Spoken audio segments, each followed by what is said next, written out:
Okay, so you know what has everyone talking right now? Like a big thing just dropped. It's a letter straight out of Hollywood, and it's got like over 400 huge names on it. Wow, 400. Who are we talking? Like A-list, A-list. We're talking Ben Stiller, Mark Ruffalo, even Sir Paul McCartney. Okay, so this isn't like a We Are the World kind of thing, Well, right? no, no. This isn't about charity. This is about sending a message, like a serious one, directly to those big AI companies. Interesting. So what's got them all riled up? It all comes down to, that word everyone's always throwing around, copyright. Yeah, right. Hollywood's saying basically that Google, OpenAI, these giant companies, they want to kind of, I don't know, weaken the protections that are there for creators. Weak and how? What are they actually asking They for? need to train their AI models, right? And to do that, they need a ton of data, like mountains of data. And that data comes from, well, movies, TV shows, music, all that stuff. Sure, it's all copyrighted material. Exactly. And what Hollywood's worried about, what this letter is all about, is that these AI companies, they want to just use all that stuff, all that copyrighted stuff, without getting permission and without paying for it.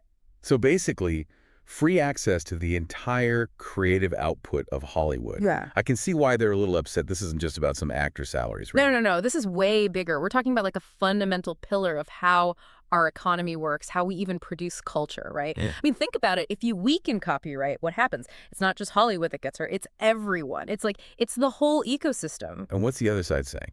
The AI folks, what's their argument? Oh, they've got a counter, of course. They say, listen, if America wants to be number one in AI, like really dominate that space, especially with China right there, breathing down our necks, we gotta loosen up these copyright rules. The good old national interest Yeah. argument. Ugh. Ah, yes. The national interest. Always a convenient card to play. But for you listening, think about this. Yeah. Is winning this AI race, whatever that even means, worth sacrificing, potentially, intellectual property rights? I mean, that's a huge question. And Hollywood's hitting back hard on that point. They're like, hold on. America became a global cultural powerhouse precisely because we protected creators, right? It wasn't by giving everything away for free. Right. There's an entire system built around that protection. Yeah, and there's this one line in the letter that really stood out to me. They say that these AI companies, they're trying to, quote, undermine this economic and cultural strength by weakening copyright protections Go on. used to train AI models at the core of multi-billion-dollar corporate valuations, end quote. It's like they're calling out the hypocrisy, right? These companies worth billions, built on the backs of, creators, and now they're saying, oh, we need special treatment. It's quite a power dynamic, and it highlights a very important point, doesn't it?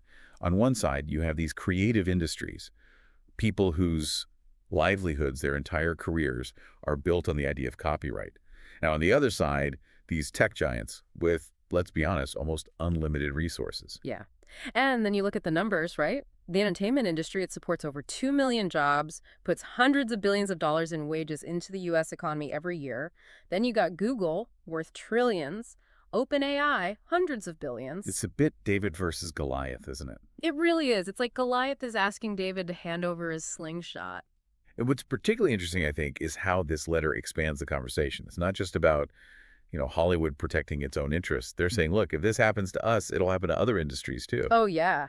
They even name specific professions, like writers, photographers, scientists, architects, software developers. Well, that's a pretty broad range. Even doctors. Their point is, if AI can just gobble up movies and music, what's stopping it from taking a scientist's research, their life's work, or some software developer's code, without any compensation, no credit, no nothing? If you chip away at the foundation of copyright in one area, Yeah. it creates vulnerabilities everywhere, right? It kind of devalues intellectual property as a whole. And then there's this whole other aspect that blows my mind, right? Imagine you've got an AI. It's been trained on, like, nothing but existing movies and TV shows.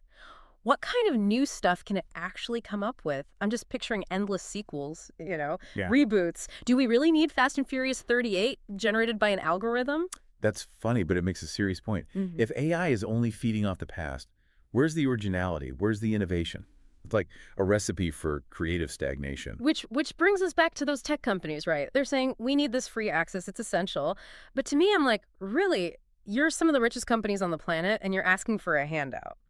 It's like going to a fancy restaurant, eating a 5-course meal, and then saying, sorry, can't pay, It's in the national interest for me to dine here for free. Exactly. I mean, Hollywood's saying America got to where it is because we have this system, the system that respects creativity, that protects intellectual property. And the future, they're saying the future of AI, it shouldn't be about just taking stuff, using people's work without asking. It really gets down to a fundamental question of value. Who benefits from creativity? And how do we make sure that value is recognized? That creators are fairly compensated? It's like the tech companies are saying data is everything, even if it means bending the rules. And the creators are pushing back saying, hold on, our work has worth. Right, and the timing of this letter, it's interesting too. It was sent just before a Saturday deadline. So it feels like there are some backroom deals maybe happening or some kind of, regulatory action brewing. And I heard they're expecting even more names on this thing, maybe even AI generated influencers signing on. Talk about irony. Oh, wow. AI influencers joining the protest. That really shows how blurry the lines are getting. Who's creating what, who owns what. It's a whole other layer to this. So for you, the listener, here's the question to ponder.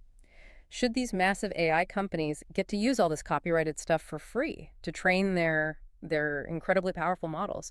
Or should they have to, get permission, pay up, just like anyone else? And it's not just about Hollywood. It's about the future. How are we going to protect creativity in a world where AI is everywhere?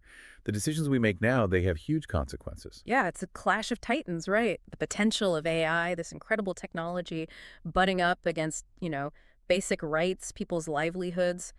It's a fascinating time to be alive. And it really makes you think, doesn't it? What if everything we create, every song, every book, every piece of art, every scientific discovery is just raw data for AI? What happens to human creativity then? What happens to innovation, to ownership? These are questions we all need to be thinking about because this goes way beyond Hollywood. It's about what kind of future we want to build. That's a perfect place to end it, I think. Lots to think about. Absolutely. Well, until next time. See you then.